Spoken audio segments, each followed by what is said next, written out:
kulanti wacan oo wanaagsan daawadayaal ku soo dhawaada warkii dunida oo idinka imanaya stuudiga telefishinka Home Cable ee magaalada Hargeysa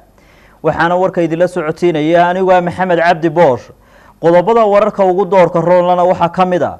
ciidamada nabad ilaalinta ururka midowga Afrika ee AMISOM ayaa 4 ruux oo rayida waxay ku dileen gobolka Shabeellaha Hoose waxaana dadkaasi kamid ahaa laba haweenoo iyo gabadh aad u daayar saddex caruur oo maanta saacado badan la baadi goobay oo la sheegay inay liqday badda magaalada Berbera ayaa meydkooda la helay galabta waxaana ay ahaayeen arday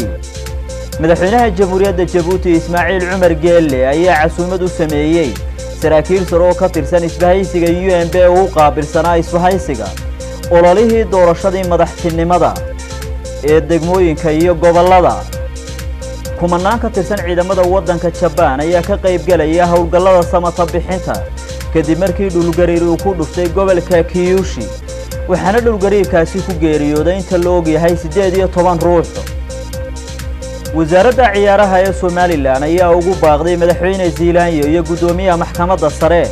inay faragelin ku sameeyaan muran u dhaxeeya wasaaradda iyo dawladda hoose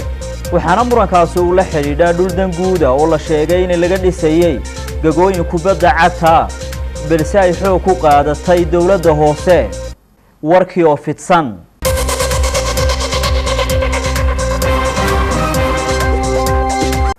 ciidamada nabad ilaalinta ururka midowga Afrika ee AMISOM ayaa waxay 4 qof oo rayida ay ku dileen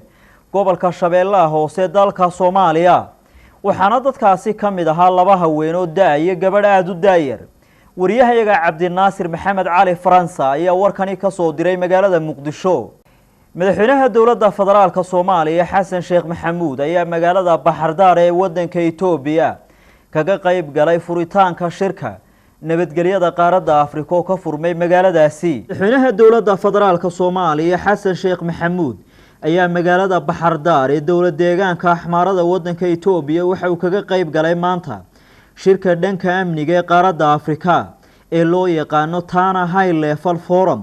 on Security in Africa shirkaasi ayaa waxa lagaga hadli doonaa doorka qaaradda Afrika iyo amniga caalamka iyo hawlgallada nabad ilaalinta madasha sare ee amniga ee Afrika ayaa kulmiso hogaamiyaasha qaaradda laamaha ammaanka iyo ururada caalamiga ee dhanka amniga qaabilsan khuburo iyo waliba hay'ado kale waxaana madashani madaxda Afrika isku dhaafsadaan fikrado la xiriira qaabka mashaakilka qaaradda Afrika xal loogu heli karo